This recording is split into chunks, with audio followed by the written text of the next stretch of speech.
ከሰው ልጆች ወገን እግዚአብሔርን ብቻ በማሰብ የምትታወቅ ድንግል ማርያም ናት። ሰው ያለ ወንድ መውለዱን እንኳን አምና ከፍጥረታት መካከል የተገኘችም ለመውለድም የተመረጠች እሷ ናት። የድንግል ማርያም እምነቷ እስከ የት ነው ቢባል ማንም ለክቶ ሊያውቀው ይችላል። ሀገር አዝላ የተሰደደች፣ እንጀራ አዝላ የተራበች፣ መድኃኒት ይዛ የተቸገረች፣ ብርሃን አዝላ የጨለመባት፣ ሀገር አዝላ ለሀገር ጥግ ልትሆነ ኦዘ ተአርፎ ለዓለም ሁሉ ማረፊያ የሚሆን ልጅ ይዛ እሷ ግን ማረፊያ አታ የዞረች፣ ምግብ ተሸክማ እንጀራ የራባት፣ ውሃ ተሸክማ ውሃ የጠማት፣ ሀገር ተሸክማ ለሀገር ድነት የሄደች ድንግል ማርያም ናት። አሁን በጽጌ አበባ ለምን እንዛለን? ስደቷን ለማሰብ። እሷ ግንድ ስትሆን ልጇ ምንድነው? አበባ ስለሆነ። እሷ አበባ ስትሆን ልጇ ደግሞ ምን ስለሆነ? ፍሬ ስለሆነ። ቆመና ደስታን ስለወለድሽ ገብተሻል አትውጪ አንዴ ከልባችን ጌታን ያየንብሽ። በስመ አብ ወወልድ ወመንፈስ ቅዱስ አሐዱ አምላክ። ጌትነቱን እንደ ነገስታት በጉልበት እንደ ካህናት በሀብት እንደ ጣዖታት በሐሰት ያላደረገ ዓለምን ፈጥሮ የሚገዛ የሰራዊት አምላክ ቅዱስ እግዚአብሔር አምላካችን ከባሕርይ አባቱ ከአብ ከባሕርይ ሕይወቱ ከወልድ ከባሕርይ ሕይወቱ ከመንፈስ ቅዱስ ጋር ስሙ ለዘላለም የተመሰገነ ይሁን። እግዚአብሔርን የወለደችልን የሕይወታችን መሶብ ከሞት ወደ ሕይወት ከርኩሰት ወደ ቅድስና ከጨለማ ወደ ብርሃን ከሲኦል ወደ ገነት ከአሳር ወደ ክብር የወጣንባት ሥላሴን ያየንባት ዓይናችን ንጽሕተ ንጹሐን ቅድስተ ቅዱሳን ድንግል ማርያም ለስም አጠራሯ ክብርና ምስጋና ይድረሰው። ጻድቃን ሰማዕታት፣ ደናግል መነኮሳት እንደየክብርና እንደየሞገሳቸው ክብርና ምስጋና ይድረሳቸው። እኔም እንደመጣ ወደዚሁ ወጥቼ አባቶችን ስም አልጠየቅኩም። ይቅርታ እንደምታደርጉልኝ ተስፋ አደርጋለሁ። በሕያው እግዚአብሔር ስም ይቅርታ እየጠየቅኩላችሁንም አባቶችን ሊቃውንት አባቶች፣ መምህራን ወንጌል፣ አበው ካህናት፣ ዲያቆናት፣ የቅድስት ቤተክርስቲያን ልጆች፣ ምዕመናን ሁላችሁም አንድ አምላክ በሚሆን በአብ በወልድ በመንፈስ ቅዱስ ስም እንደምን ዋላችሁ? አቤት እንደምን ዋላችሁ? እንደምን አመሻችሁ? እስከዚህ ሰዓት ድረስ ያደረሰን የሰራዊት አምላክ ቅዱስ እግዚአብሔር አምላካችን ለስም አጠራሩ ክብርና ምስጋና ይድረሰው። እግዚአብሔር እንደፈቀደና እግዚአብሔር እንደወደደ ለተወሰነ ደቂቃ የምንነጋገርበት የትምህርታችን ርዕስ የሚሆነው ወተውባ ለይእቲ ብእሲት ክንፍ ከመ ዘዐቢይ ንስር፣ ለሴቲቱም እንደ ታላቁ ንስር ሁለት ክንፍ ተሰጣት በሚል ቃል ለተወሰነ ደቂቃ እንነጋገራለን። ለሴቲቱ በሉ እስኪ አቤት፣ ሁለት ክንፍ ተሰጣት። ቃሉን ሁላችሁም ታውቁታላችሁ። የት ላይ እንዳለ ሁሉ ራዕየ ዮሐንስ ምዕራፍ 12 ቁጥር 14 ላይ የምናገኘው ኃይለ ቃል ነው። እግዚአብሔር እንደወደደና እግዚአብሔር እንደፈቀደ መጠን ብቻ ክንፍ ምንድን ነው፣ ሴቲቱ ማናት የሚለውን ብቻ አይተን እንጠቀልላለን ማለት ነው። ይህንን የጻፈልን ራእዩን የጻፈልን ለመጀመሪያ ጊዜ ቅዱስ ዮሐንስ ወልደ ነጎድጓድ አይቶ ጽፎታል። በኋላ ከተቃጠለ መጻሕፍት ከተቆነጻጸሉ በኋላ እንደገና ቅዱስ ዮሐንስ አፈወርቅ ሱባኤ ገብቶ መልሶ ጽፎልናል። ከዚህ ውስጥ እናገኘዋለን ማለት ነው። በአጭር ቃል ብቻ ሴቲቱ ማናት? ክንፍስ ምንድን ነው? በዚህ ዓለም ክንፍ ያለው ሰው ታይቶ አይታወቅም አይደል? ምናልባት ስልክ ላይ በስልክ በኮምፒውተር ክንፍ ሊሰራ ይችላል እንጂ ክንፍ ያለው ሰው አይተን አናውቅም። እና መጽሐፍ ቅዱስ ምንድን ነው እያለ ያለው? ክንፍ ያላት ሴት አለች አለ። እንደምን ያለ ክንፍ ነው ብለናል? እንደ ንስር ያለ ክንፍ አላት አለ። ስለዚህ መጽሐፍ ቅዱስ ጥሬውን ብቻ ይዘን እንሄዳለን የሚሉ ሰዎች ይህንን ታርገው ሊፈቱት ይችላሉ። አንደኛ ሴት ናት። አዎ። ሁለተኛ ደግሞ ያቺ ሴት ደግሞ ክንፍ ያላት ናት። ክንፏ ደግሞ እንዴት ያለ ነው ብለናል? ከመ ዘዐቢይ ንስር፣ እንደ ታላቁ ንስር ያለ ክንፍ አላት። የተሰጣት ክንፍ ደግሞ ሁለት ክንፍ ነው አለ። ሁለት ክንፍ ያላት ብቸኛ ሴት አለች ማለት ነው። ያ እንግዲህ አሁን ሲተረጎም ሴት የተባለችው እናታችን ቅድስት ድንግል ማርያም ናት። እንደምታውቁት ለዚች ሴት ሁለት ክንፍ ተሰጣት። የክንፍ ጥቅሙ ምንድን ነው? አቤት ምንድነው የክንፍ ጥቅሙ? መብረሪያ ነው አይደል? ክንፍ ያለው ዋናው የክንፍ ጥቅም ምንድነው ቢባል መብረር ነው። አንድ ክንፍ ያለው ፍጥረት የለም፣ ቢኖርም አይበርም። አንድ ክንፍ አያበርም። ሁለት ክንፍ ያላት ሴት ናት አለን። ለምንድነው ብለናል? ከመትስርር ወታምስጥ። ይቺ ሴት ሁለት ክንፍ ለምን ተሰጣት ብለን ስንጠይቀው በራ ትሄድበትና ታመልጥበት ዘንድ ነው፣ ከፍ ብላ በልዕልና ትበርበት ዘንድ ነው ይላል። የክንፍ ጥቅሙ መብረር ከሆነ እንግዲህ ተመልከቱ፣ የአሞራ ክንፍ ቢወጣ እስከ ደመና ነው። የአሞራ ክንፍ ከነዚህ ሁሉ በላይ ደግሞ የንስር ክንፍ አለ። የንስር ክንፍ የሚበረው ከደመና በላይ ነው። ንስር ዝናብ እንኳን አይመታውም። ዝናብ በሚጥልበት ሰዓት ደመናውን አልፎት ይሄዳል። አሞራዎች ሊበሉት ሲከቡት ፀሐይን ብቻውን ትክ ብሎ ማየት የሚችል ፍጡር ንስር ብቻ ነው። ፀሐይን ትክ ብሎ ማየት የሚችል ፀሐይን ትክ ብሎ እያያት ሌሎቹ አሞራዎችና አይዋፋት ሲከቡት እነሱን ትቷቸው ጥሏቸው ፀሐይን እያየ ስለሚበር የፀሐይ ጨረር ስለምትወጋቸው ተመልሰው ይመጣሉ። ይሄ ንስር ዝናብ አያገኘውም። መኖሪያው በምድር ቢሆንም እንኳን የንስር መጫወቻው ሞገድ ነው። ንስር በሞገድ እንደተጫወተ ይኖራል። ያ ማለት ደመናው ወደ ታች ሲወርድ ዝናብ የያዘ ደመናና ዝናብ ያላዘ ደመና ሁለት ደመና ነው ያለው። ደረቅ ደመናና እርጥብ ደመና የሚባል። ደረቅ ደመናና እርጥብ ደመና ሲገናኝ መብረቅ ይወለዳል። መብረቅ ሲወለድ የንስር መጫወቻው ደረቁንና እርጥቡን ደመና እንዳይገናኝ በመግፋት ነው። ሞገድ የተባለው ምስጢር ነው። ንስር የተባሉ ሊቃውንት አባቶቻችን ናቸው። የሊቃውንት አባቶቻችን ሕሊና ምስጢርን በማራቀቅ ይኖራል እንጂ ምድራዊ ነገርን በማሰብ አይኖርም። ፀሐይን ብቻ እያየ ይሄዳል ማለት ምን ማለት ነው? ሊቃውንት አባቶቻችን ፀሐይ ክርስቶስን ብቻ እያዩ፣ ምዕመናን ደጋግ አባቶቻችን ፀሐይ ክርስቶስን ብቻ እያዩ በክርስቶስ ተመስጦ ይኖራሉ ማለት ነው። ክርስቶስን ብቻ በማየት ሌሎቹን አራዊትን የሚያሸንፋቸው ማንን በማየት ነው? ፀሐይን በማየት ነው። አሞራ አለ፣ አይን አለው፣ ፀሐይን ግን አያያትም። ፀሐይን ማየትና በፀሐይ ማየትና ፀሐይን ማየት ይለያያል። በፀሐይ ማየት ትልም ይችላል።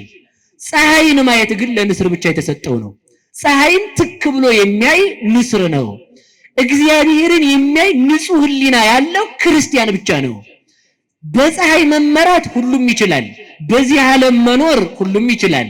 በእግዚአብሔር መግቦት መኖር ሁሉም ይችላል። እግዚአብሔር ፈጣሪ እንደሆነ ፈጣሪ አንድ ኃይል አለ ብሎ ማወቅ ሁሉም ይችላል። እግዚአብሔርን ትክ ብሎ ለማየት የሚያስችል ግን የልጅነት ዓይን ብቻ ነው። ያንን የሰጠን መድኃኔዓለም የተመሰገነ ይሁን። ስለዚህ ተመልከቱ፣ እንደ ታላቁ ንስር ያለ የንስር ክንፍ እስከ ደመና አይደለም፣ የንስር ክንፍ ከደመና በላይ እንደሆነ ሁሉ ተመልከቱ፣ አንድ ንስር የተባለው ሕያው እግዚአብሔር አምላካችን ነው። ሰረረ ንዑስ ኦፍ ወአብዳን እንዘይነብሩ ታሕተ ጽላሎቱ እንዳለ ሊቁ በሃይማኖተ አበው። አንድ ወፍ ነበረ አለ፣ ተነስቶ ከዛፉ ላይ አረፈ። ከዛፉ ላይ ተነስቶ ደግሞ ሰነፎች ጥላው ስር እንደተቀመጡ በረረ ይላል። ያ ማለት ምን ማለት ነው? ንዑስ ኦፍ የተባለ ጌታ ነው። ዛፍ የተባለ መስቀል ነው።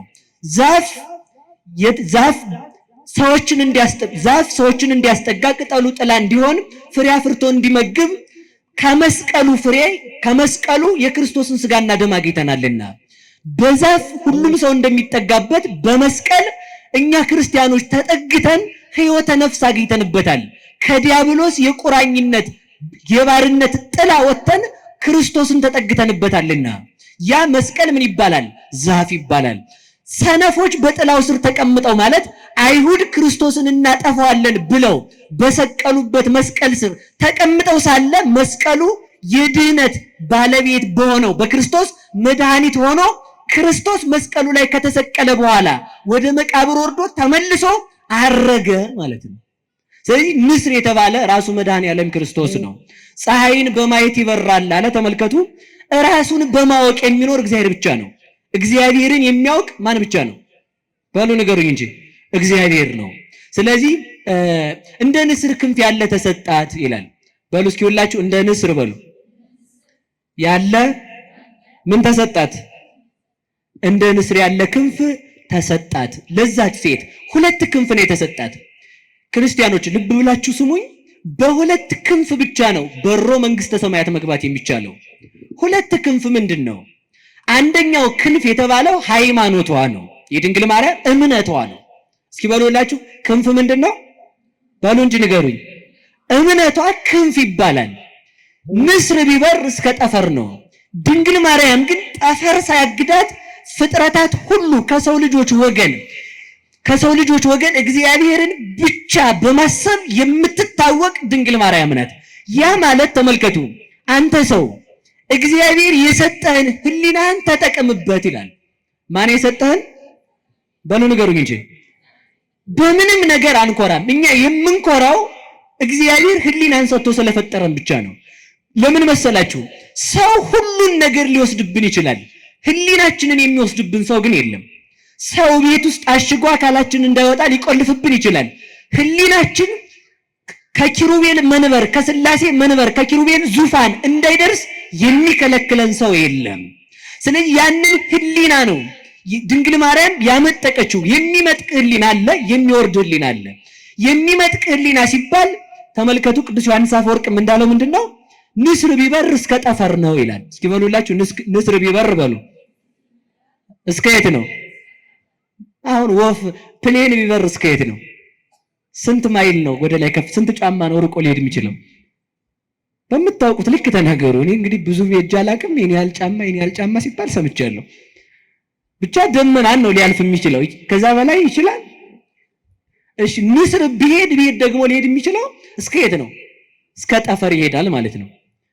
የንስርን ያህል እንኳን ማን መሄድ አይችልም።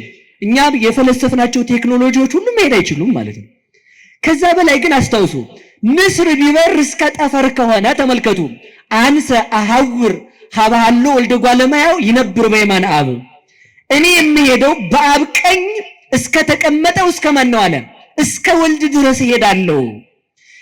ንስር ቢበር እስከ ጠፈር ከሆነ ቅዱስ ዮሐንስ ወንጌላዊ የበረረው እስከ የት ነው ካላችሁን፣ እስከ ስላሴ ልብ ነው ብዬ መልስላችኋል። እስኪ በሉላችሁ፣ እስከ ስላሴ በሉ፣ ልብ በሉ እንጂ። ገብርኤል ቢበር እስከ ዙፋኑ ድረስ ነው። ንስር ቢበር እስከ ጠፈር ድረስ ነው። መልአክ ቢበር እስከ ኪሩቤል ሱራፌል ቢበሩ እስከ ዙፋኑ ድረስ እስከ ጥጓ ነው ማለት ነው። እስከ ዙፋኑ ጥግ ድረስ ነው። ቅዱስ ዮሐንስ ወንጌላዊ ግን የበረረው እስከ የት ነው ካላችሁኝ፣ እስከ ኪሩቤል ዙፋን ነው። ያ ብቻ አይደለም፣ ዙፋን ከሆነ ከላይ መቀመጥ ነው። የአብን ልብነት የወልድን ቃልነት ገብቶ ያወቀው። ስለዚህ እስከ የት ነው ማለት ነው? እስከ ልበ ስላሴ ይበራል ማለት ነው። ይህ ምን ይባላል? ክንፍ። እስኪ በሉ ክንፍ በሉ። የክርስቲያኖች እኛ የምንበረው እስከ የት ነው ካላችሁኝ፣ እስከ ሀባሃሎ ወልደ እጓለ እመሕያው ይነብር በየማነ አብ፣ በአብ ቀኝ እስከሚቀመጠው እስከ ወልድ ነው አልኳችሁ። ወልድ ደግሞ የማን ቃል ነው ብላችሁ ስትጠይቁኝ ቅዱስ ዮሐንስ ማን ይመልሳል? ቀዳሚሁ ቃል ውእቱ፣ ያ ቃል በመጀመሪያ ነበረ፣ ያም ቃል እግዚአብሔር ነበረ አለ። የቃል ሀገሩ የት ነው? የቃል ሀገሩ የት ነው? የእናንተ የቃላችሁ ሀገሩ ባሉ እንጂ ንገሩኝ። ውስጣችን የቃላችሁ ሀገሩ የት ነው? የቃል ሀገር ልብ ነው። የቃል ሀገሩ ማለት ነው። እስኪ በሉ ልብ በሉ። ስለዚህ ቃል ብሎ ሲናገር እስከማን ልብ ድረስ በረረ ማለት ነው? እስከ ስላሴ ልብ። አብን በልብነት ከዊን፣ ወልድን በቃልነት ከዊን፣ መንፈስ ቅዱስን በሕይወትነት ከዊን ገለጠልን ማለት ነው። ይህንን ክንፍ ያገኘው ከየት ነው ካላችሁኝ፣ ከድንግል ማርያም ነው ያገኘው። ለዚህ ክንፍ የበቃበት ምንድን ነው ካላችሁኝ፣ አንደኛ ሃይማኖቱ ነው፣ ሁለተኛ ድንግልናው ለዚህ ክብር አብቅቶታል። ከቃሉ ጋር ናችሁ? በዚሁ አጋጣሚ ደናግላን ያልሆኑ ሰዎች መንግስተ ሰማያትን መውረስ አይችሉም። ሁለት ክንፍ ያላቸው ብቻ ይወርሳሉ። ችግር ፈጠርኩ ይሆን? እስኪ በሉ ሁላችሁም ድንግል ያልሆነ ሰው በሉ፣ በደንብ በሉ እንጂ መንግስተ ሰማያት አይገባም። በቃ ይሄ 4 ነጥብ የተዘጋ ነው ማለት ነው። ድንግል ያልሆነ ሰው መንግስተ ሰማያትን አይወርስም።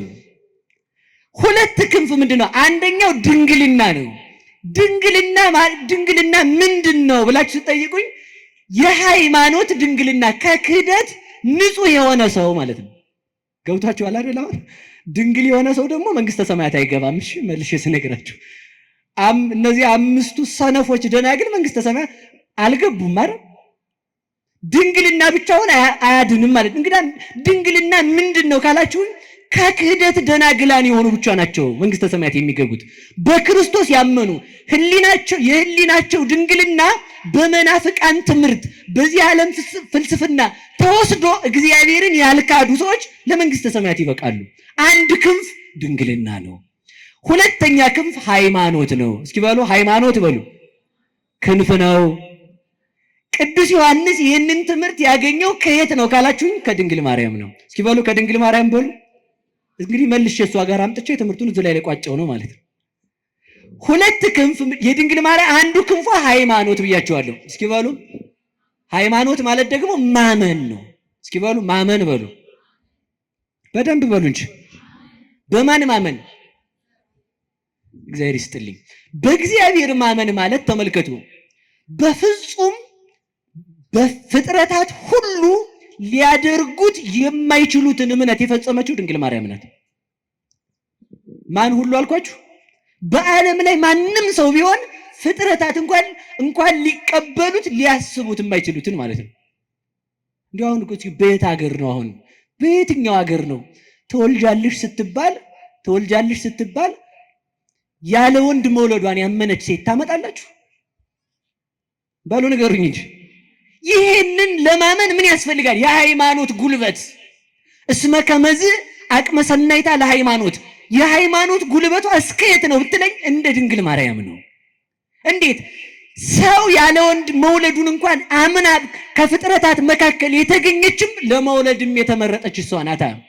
ያለ ወንድ እንዴት እንደሚወለድ ምልክት ምሳሌ ሳይኖራት አምና የተቀበለች ናት። ይህ ነው ሃይማኖቷ የሚባለው። ለዚህ ነው ሊቃውንቱ ምን ይሏታል? ብጽዕት አንቲ እንተ ተአምኒ ከመ ይከውን ቃል ዘነገሩኪ እምኀበ እግዚአብሔር።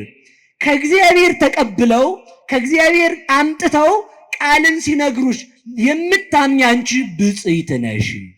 እስኪ በሉ ከእግዚአብሔር አግኝተው በሉ የነገሩሽን ምን የምታምኚ በሉ እንጂ። አንድ ክንፍ ተሰብሮ ነበር። ያ ምንድነው? የሃይማኖት ክንፍ። የሃይማኖትን ክንፍ የሰበረች ማናት? ሔዋን ናት። ሔዋን በቅጠል ተጠራጥራ በቅጠል እንኳን እግዚአብሔርን ማመን ሲያቅታት ያንን ተመልከቱ። ቅጠልን በመብላት እግዚአብሔርን የካደችውን ሔዋንን ተመልከቱ። እግዚአብሔርን ያለ ዘር ተወልጃለሽ ተብላ በሃይማኖት ምን ሆነቻት? ክንፍ ሆነቻት ማለት ነው። ሔዋን ህሊናዋ በመውረዱ ወደ ታች አወረደችን። ድንግል ማርያም ህሊናዋ ከፍ በማለቱ ወደ ሰማይ አወጣችን። ለዚህ ነው ሊቃውንቱ ምን ይላሉ? ሃይማኖት ክር ነው ይላሉ። እስኪ በሉ ሃይማኖት በሉ ክር ነው። ሃይማኖት ክር ሲሆን ትህትና ደግሞ ዘይት ነው። እስኪ በሉ ትህትና በሉ ዘይት። እሳት ለመንደድ ምን ያስፈልገዋል? ንገሩኝ እንጂ ምን ያስፈልገዋል? እሳት ለመንደድ ምን ያስፈልገዋል? ዘይት።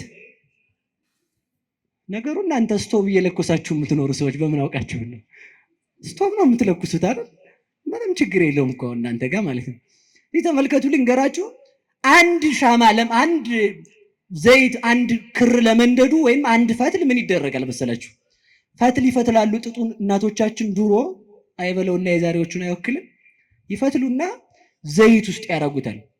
ከዛ ፈትሉ ስላለ መንደድ ይችላል? አይችልም። ምን ያስፈልገዋል? ፈትሉ ላይ እሳት ያስፈልገዋል። እሳቱ ስላለ ደግሞ ፈትል ከሌለ ንገሩኝ እንጂ ፈትል ስላለ ደግሞ ዘይት ከሌለ በሉ እንጂ መልሱልኝ። ፈትል በሉ እሳት ዘይት። ፈትል ሃይማኖት ነው። የድንግል ማርያም እምነቷ እስከ የት ነው ቢባል ማንም ለክቶ ሊያውቀው አይችልም። ዝም ብቻ ነው ልንል የምንችለው ማለት ነው። ስለዚህ ተመልከቱ፣ ፈትል ሃይማኖት ከሆነ ያ በክሩ በዘይት ውስጥ ያለው ፈትል የተባለ እምነቷ ነው። ዘይት የተባለ ትህትናዋ ነው። የድንግል ማርያም ምንዋ ነው አልኳችሁ? ዘይት ነው። ከዚያ በፈትሉ አናት ላይ እሳት ተጭሮ ወይንም እሳት ተደርጎበት በፈትሉ ላይ እሳቱ እንደሚነድ ተመልከቱ። በፈትሉ ላይ እሳቱ እየወረደ ወደ ታች ላለው ሰው ሁሉ እንደሚያበራ ሃይማኖት የተገለጠልን እሳት እግዚአብሔር ስጋዋን የተዋሃደላት አማናዊት ፈትል ድንግል ማርያም ናት። የድንግል ማርያም እምነት ነው እግዚአብሔርን ያወረደው። የድንግል ማርያም እምነት ነው እግዚአብሔርን የገለጠው። ሃይማኖት ብቻውን አላመጣውም። ለምን? ምን ያስፈልጋል? ዘይት በሉ እንጂ። ዘይት ደግሞ ትህትና ነው። ትህትናዋ ደግሞ ምንድን ነው ካላችሁን፣ የአምላክ እናት ነኝ ብላ እንኳን አልሰደድም ያላለች ትሁት ናት። አሁን የባለስልጣን እናቶች፣ የባለስልጣን ሚስቶች፣ የባለስልጣን እህት ወንድሞች በተራ መኪና ይሄዳሉ። እንደው ሌላውን መሰደዱን ተውት፣ እንኳን አንገራግራቸዋቸው ማለት ነው። አይሄዱም፣ ጥጋባቸው ማለት ነው። ደግሞ እንዳታጣሉኝ እሺ፣ ደግ ናቸው፣ በቃ ተውኳቸው። እና ምን ለማለት ነው የፈለጉት? አያረጉትም። ድንግል ማርያም ግን የእግዚአብሔር እናቱ ስትሆን ተመልከቱ። ተሰደጅ ስትባል እኔ አንተን ወልጄ ለምን ነው የምሰደድ? በፍጹም አልወጣትም። እግዚአብሔርን ትንቢተ ኢሳይያስን እንኳን ስታነብ ድንግል ትጸንሳለች ወንድ ልጅ ትወልዳለች የሚለውን ስታነብ እንኳን ኧረ ይህች ድንግል ወልዳ ልጇን አዝዬላት ጭራሮ ለቅሜላት ውሃ ቀድቼላት ልብስ አጥቤላት አቀበት ቁልቁለቱን አዝያ አውጥቻ አውርጄላት አለች እንጂ እኔ ብሆን የሚል የለባት። ይሄ ትህትናዋ ነው እግዚአብሔር እሷን እንዲመርጣት ያደረጋት። ያ ደግሞ ለምን መረጣት ከተባለ ደግሞ እንድትመረጥ ሆና የተገኘች በክንፍ ስለበረረች መሬት ተቀምጣ ጽርሐ አርያም የሚደርስ ህሊና ስላላት። እዚህ ዓለም ተመልከቱ፣ ሔዋን በገነት ሆና ወደ ሲኦል ስታወርደን ድንግል ማርያም በዚህ ዓለም ሆና ወደ ገነት ለመውጣት በቃን ማለት ነው። ለምን በእሷ ላይ መጣ ካላችሁኝ፣ ከቃሉ ጋር ናችሁ። አንድ ነገር ይናገራል ቅዱስ አባ ጊዮርጊስ ዘጋስጫ። ድንግል ማርያምን እግዚአብሔር ወደ ሰማይ ሳያወጣ ወደ ምድር መጣ ይላል። ለምን ቢባል ተመልከቱ፣ ፈትሉ ከሱ ጋር ደርሷልና። በድንግል ማርያም ፈትልነት የመጣው ክርስቶስ ነው ለኛ ሊያበራልን የበቃን። ስለዚህ እሷን እያየ በሷ በብሪት እናቱ እምነት የሁላችን የክህደት እምነት ተቆረጠልን። የሷን ክንፍ እንዲሰጠን መድኃኔዓለም የተመሰገነ ይሁን። የሷን ያህል ባናምንም በሷ እምነት ይመረናል። የኛን ክህደት ሲያየው የእናቱን እምነት አይቶ ይመረናል። ለዚህ ነው ቅድም እንዳልኳችሁ ምንድን ያልኳችሁ ደናግላን ያልሆኑ ሰዎች መንግስተ ሰማያት አይገቡም ማለት ከሃዲ መንግስተ ሰማያት አይገባም። የህሊና ድንግልና አለ፣ የማየት ድንግልና አለ፣ የመስማት ድንግልና አለ፣ የማሽተት አለ። ብቻ ወደ 8 አይነት ድንግልና አለ። እሱን አልዘረዝርም ሆነ ማለት ብቻ የስጋ ድንግልና ግን አይደለም። ይሄን እንድታውቁ ትፈልጋለሁ። የምን ድንግልና ነው? በሃይማኖት ተጠብቀው የኖሩ ሰዎች ቢያንስ ምክንያተ ድህን እመቤታችን አለቻቸው፣ ለመዳን ምክንያት አለቻቸው። ምክንያቱም የድንግል ማርያም የእምነቷ ኃይል በፍጥረታት አይመዘንምና እሷን የሰጠን እግዚአብሔር የተመሰገነ ይሁን። ስለዚህ ሁለተኛው ክንፍ የተባለው ደግሞ ምንድነው ካላችሁኝ ትህትናዋ ነው። እስኪ በሉ ክንፍ ምንድነው ንገሩኝ እንጂ። ትህትና ክንፍ ተብሎ ይጠራል። የድንግል ማርያምን ትህትና በአንድ ቃል ብቻ ልንገራችሁ። ሰዎችን ሲያሙ ሰዎች ይናደዳሉ አይናደዱም? ንገሩኝ እንጂ። እሺ እናንተን አሁን ብናማችሁ ትናደዳላችሁ አትናደዱም? እኔም ጭምር እንናደዳለን አንናደድም? ግን እኮ ይኸውላችሁ ሰው ምን ይላል መሰላችሁ? እኔ በፍጹም ያ ሳይሆን የሚያናድደኝ መታማቴ ሳይሆን እንደው በዚህ ነገር መጠርጠሬ ነው ይላል መልሶ ማለት ነው። እንዲያ እኮ አይደለም፣ ይሄም ትዕቢት ነው መልሶ ማለት ነው። መጠርጠሬ በሌላ ተመልከቱ። ሰው ራሱን ሌባ ነኝ ሲል ራሱን የሆነ ነገር ፈልጎ ነው። በፍጹም እንዳንተ አይነት በከተማው የለም እንዲባል ፈልጎ ነው ማለት ነው። ድንግል ሰው በሰራው ስራ እንኳን ተመልከቱ። ቅዱስ ዮሐንስ አፈወርቅ እንደሚለው አንተ ሰርቀህ ሌባ ነኝ በማለትህ ጻድቅ የምትሆን ከሆነ ጻድቁ ኃጢአት ሳይኖርበት ኃጢአተኛ ነኝ ሲል የሚያገኘው ክብር ምን ያህል እንደሆነ ታውቃለህ ይላል። ሰው ሰርቆ እውነቱን እኮ ነው። ሰርቀህ ሌባ ነኝ ስትል ትክክል ነህ፣ ግን ኃጢአትህን በማመንህ ምን ታገኛለህ አለ። በሉ ንገሩ፣ ክብር በሉ እንጂ። ስንሰደብ የሚያስጠላን ስንሰደብ ሰው ሲንቀን የሚከፋን ምን ስለሆነ ነው ማለት ነው? ስላልገባን ነው ማለት ነው። ክርስቲያን ማለት እንደ ሞተ ሰው ሆኖ የሚኖር ሰው ነው። እስኪ በሉላችሁ ክርስቲያን ማለት በሉ እንደ ሞተ ሰው ሆኖ የሚኖር የሞተ ሰው ሆኖ መኖር ማለት ምን ማለት ነው? አንድ ብቻችን ልንገራችሁ። አንድ አባት አሉና ሊመነኩስ መጣ አንድ ተማሪና ሊመነኩስ መጥቶ አባ እንደምን ዋሉ? እግዚአብሔር ይመስገን። ልመነኩስ ነው የመጣሁት። እሺ ሂድና ሙታንን ስትሰድባቸው ውለህና አሉት። ቱትን ሰዎች መቃብር ያሉትን እየሰማችሁ ነው? ማንን ትሄዳላችሁ? ጭንቅ እኮ ነው በእውነቱ ማለት ነው። ሰውን ማስተማር ራሱ በጣም ጭንቅ ነው። ምክንያቱም እኛ ገና አልገባም። መታዘዝ ተመልከቱ። መታዘዝ በጣም ትልቅ ጉልበት አለው። እምቢተኝነት መታዘዝ ተመልከቱ፣ የማይቻለውን ነው የሚያስችለው። ድንግል ማርያም የማይቻለውን የቻለችው በምኗ ነው? በመታዘዟ እኮ።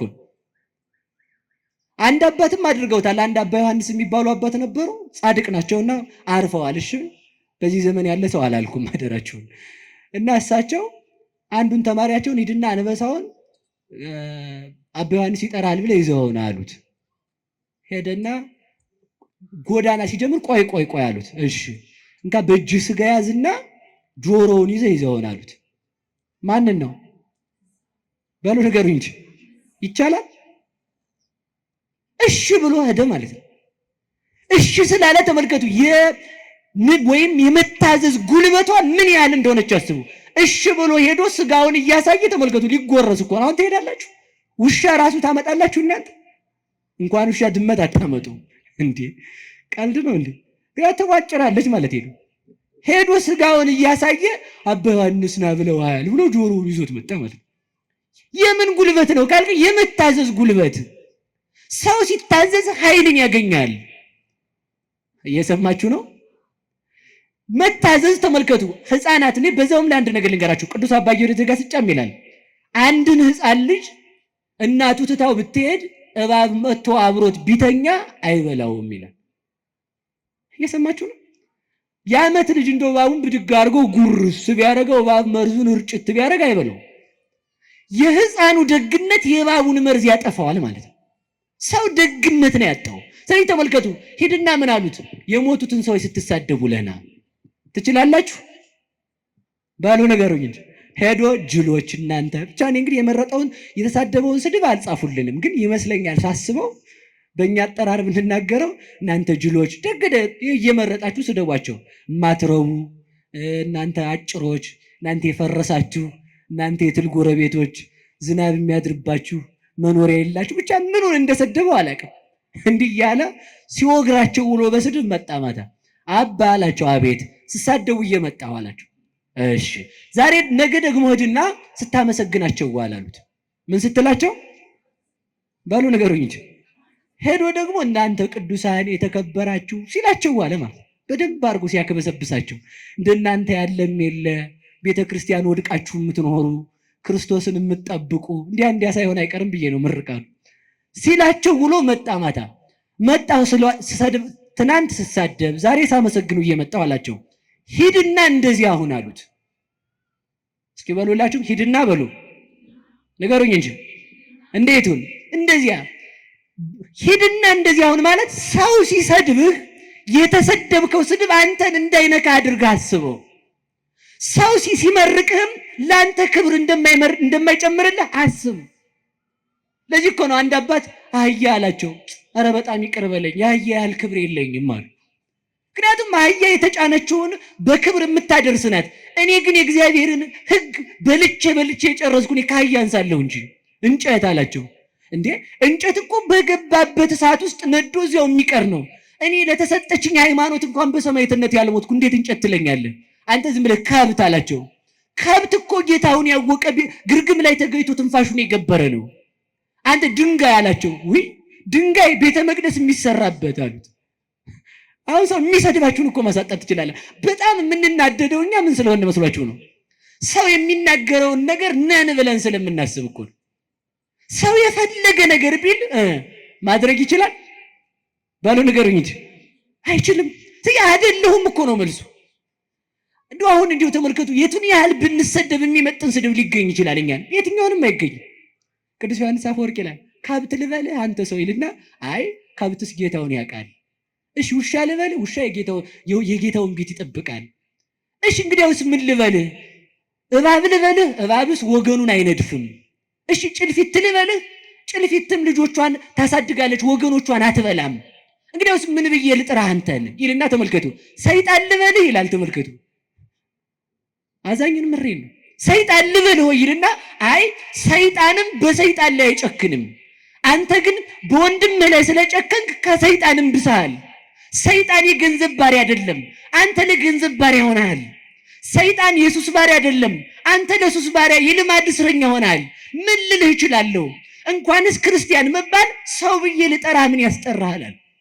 ምን የሚያስጠራ ስም አለህ ይላል። ተመልከቱ እኛ የሚመጥነን ስድብ የለም እንጂ። ስለዚህ ምንድነው ለማለት የፈለግኩት? ሰው ቢሰድበንም እንዳይረብሸን መሆን አለብን። እስኪ በሉ ሰው ቢሰድበንም በሉ። እኛን የሚገልጽ ስድብ አለ? በፍጹም የለም እኮ ተመልከቱ።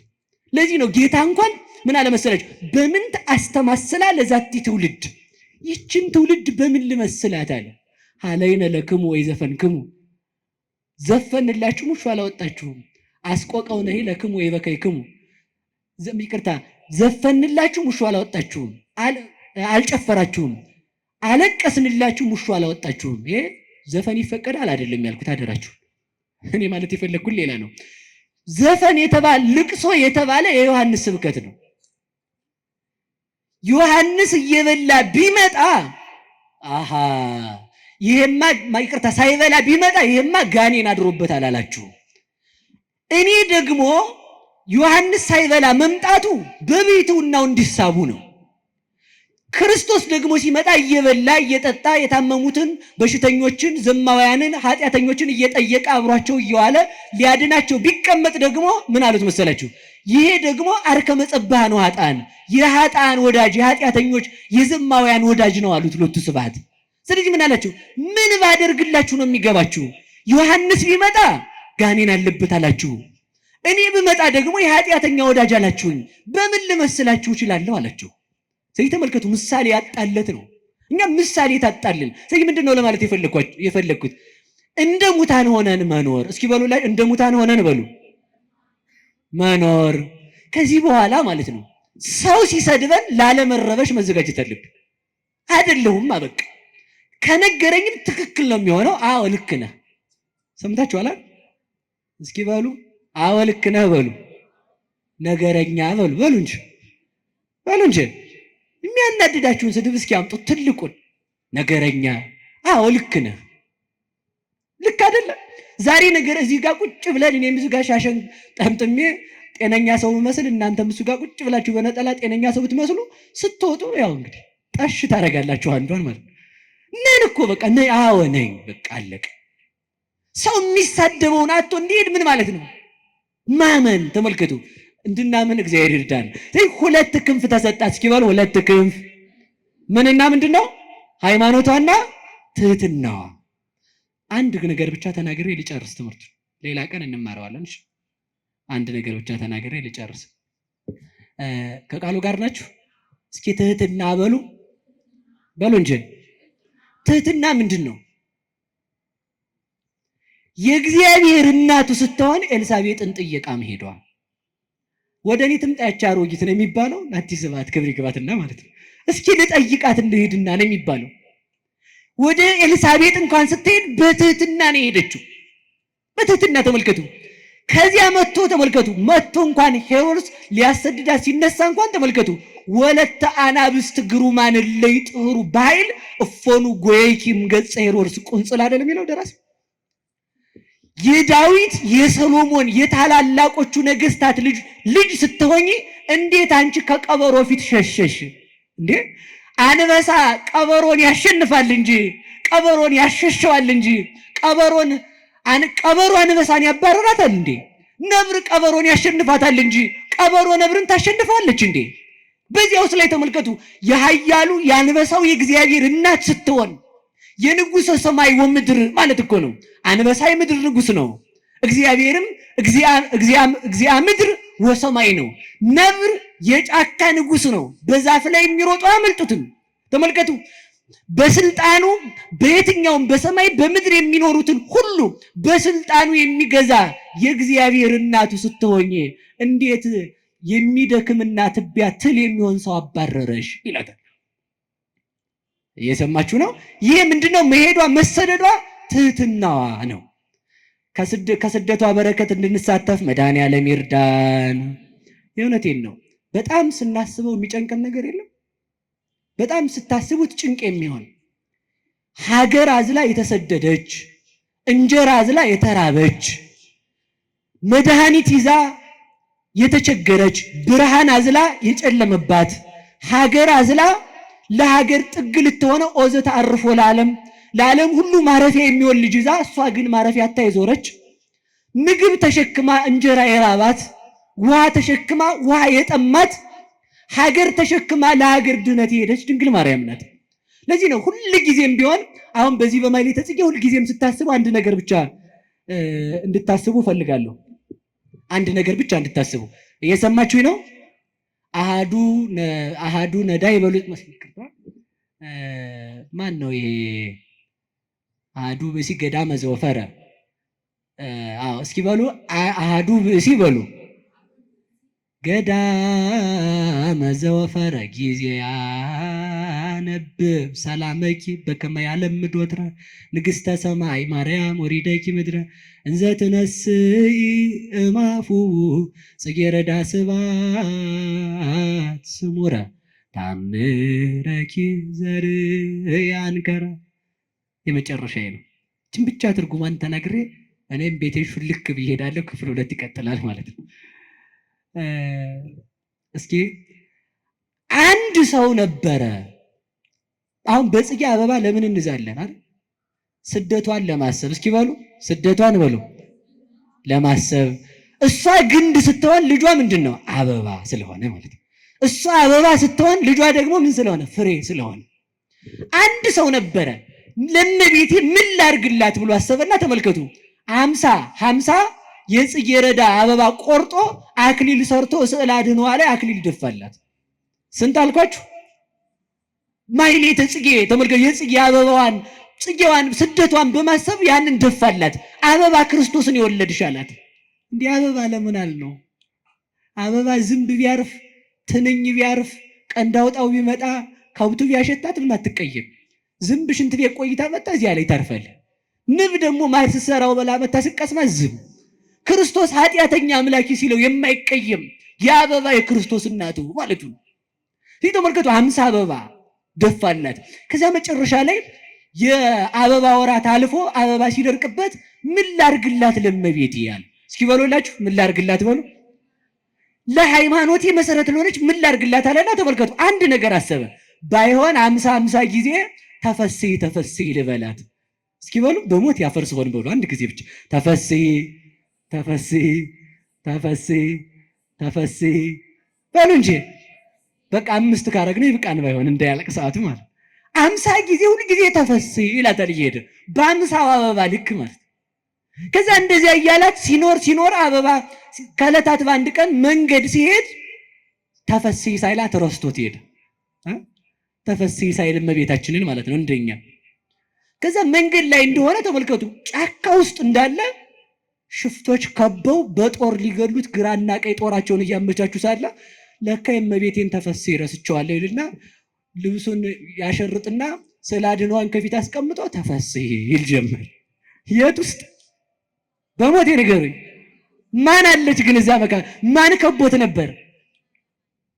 የድንግል ማርያም ስዕል አለ። ማን ከቦት ነበር? ሸፍታ ከቦታል። በምን ሊገሉት? በቀስት ማለት። ከዛ ተፈስሒ ይላል ዝም ብሎ። ከዛ እመቤታችን ወርዳ ተመልከቱ ካፉ ያ ቀድሞ ለሷ የሰራለት የጽጌረዳ አበባ ካፉ እየወጣ በእጇ 50 ጊዜ ስትቀበለው ሽፍቶቹ አዩ። ያንን ስላዩ ሽፍቶቹ አርፈው ቁጭ ብለው ተመልከቱ ለእመቤታችን ሰግደው መጨረሻ ላይ ተፈስሒ ጨርሶ አቡነ ዘበሰማያት አስሮ ተነስቶ ሊሄድ ሲል ሽፍታዎቹ መተው ሰገዱለት። ከዛ ሲሰግዱለት ምን አላቸው መሰላችሁ? አንተ ሰው ማነህ ግን? የት ሀገር ጻድቅ ነህ አሉት። ኧረ ተው እኔ ወንበዴና ማረባ ኃጢአተኛ ሰው ነኝ አላቸው። አይ አይደለም፣ ከአንተ ጋር የነበረችው በደመና ያረገችው መላእክት የከበቧት ማናት? 50 አበባ ካፍህ እየወጣት ስትሰጣት አይተናል፣ ለእኛም ስጠን አሉት። መተው ማለት ነው። ሲሉት ምን አላቸው መሰላችሁ? አይ እንግዲያውስ ምን እያረክ ነበር ካላችሁኝ እኔ እያልኩ የነበረው ተፈስሒ ነው። እስኪ በሉ ተፈስሒ በሉ። ይህንን ምስጋና ለመስማት መላእክት ከሰማይ ይወርዳሉ። ይህን ምስጋና ለመስማት 12ቱ ነገደ መላእክት ሲወርዱ ወደ ቅዱስ ዮሐንስ አፈወርቅ ቤት ሲሄዱ አባ ማርዳሌ የሚባል አባት አግኝቷቸዋል። የት ትሄዳላችሁ አላቸው። ተፈሥሒ ሲተረጎም ልንሰማ እመቤታችን ትተርጉምልን። እሺ ስለዚህ ተመልከቱ፣ የመጨረሻው ምንድነው ልላቸው የፈለኩት? ከዚያ ተመልከቱ፣ ያንን ሰውዬ ሊገድሉት የመጡት ሽፍታዎች ሰገዱለት። አራዊት ከጫካ ወጥተው ሰገዱለት። ከዚያም በኋላ ምን አሉት? እባክህ በአንተ ሃይማኖት እንድናምን እርዳን አሉት። ከዚያም በኋላ አምነው ጦራቸውን ትተው ወደ ምንኩስናቸው ሄዱ ይላል። የድንግል ማርያም ታምር እንዲህ ያደርጋል። ለዚህ ነው ዛሬ አበባ ይዘን ጽጌን የምናከብረው። የጽጌ ማህሌት ብለው ሊቃውንቱ በማህሌቱ የጽጌ ረዳ አበባ የሚይዙት ለጌጥ አይደለም። መልኩ ሲያበቃ ዚቁ ይተካል። አዳም ከተፈጠረ በኋላ ሔዋን ተፈጥራለችና፣ ድንግል ማርያም ከመጣች በኋላ ክርስቶስ ተገኝቷልና መልክ የአዳም ምሳሌ ነው፣ ዚቅ የሔዋን ምሳሌ ስለሆነ ማለት ነው። ስለዚህ 2 ክንፍ ተሰጣት በሉ እስኪ በሉ በሞት የ2 ክንፍ በሉ ተሰጣት። ስንት ክንፍ? ስለዚህ ተመልከቱ፣ በዚህ በ2 ክንፏ በሃይማኖቷ የኛ ክህደታችን ሲያስቸግር የድንግል ማርያምን ሃይማኖት እምነት አይቶ ይምረናል። የኛ ምግባራችን ጎደሎ ሲሆን በድንግል ማርያም ምግባር ይምረናል። የኛ ድንግልናችን ሰባራ ሲሆን የድንግል ማርያም ድንግልና ጥላ ይሆነናል። የኛ ተመልከቱ አዘዋሪነታችን ከእግዚአብሔር ቤት ሲለየን የድንግል ማርያም በቤተ መቅደስ ጸንታ መኖሯ ተስፋ ይሆነናል። ተሰዳ ስደታችንን የመለሰችልን ከዘንዶ ያመለጠችበት ማለት ዲያብሎስ ሳይገዛት ከእግዚአብሔር ጋር ተዋህዳ በሐሳብ የኖረችው ድንግል ማርያም በሃይማኖትና በትህትና ነው። የእሷ ልጆች ያደረገን እግዚአብሔር ይመስገን። ወስብሐት ለእግዚአብሔር። ይቆየን።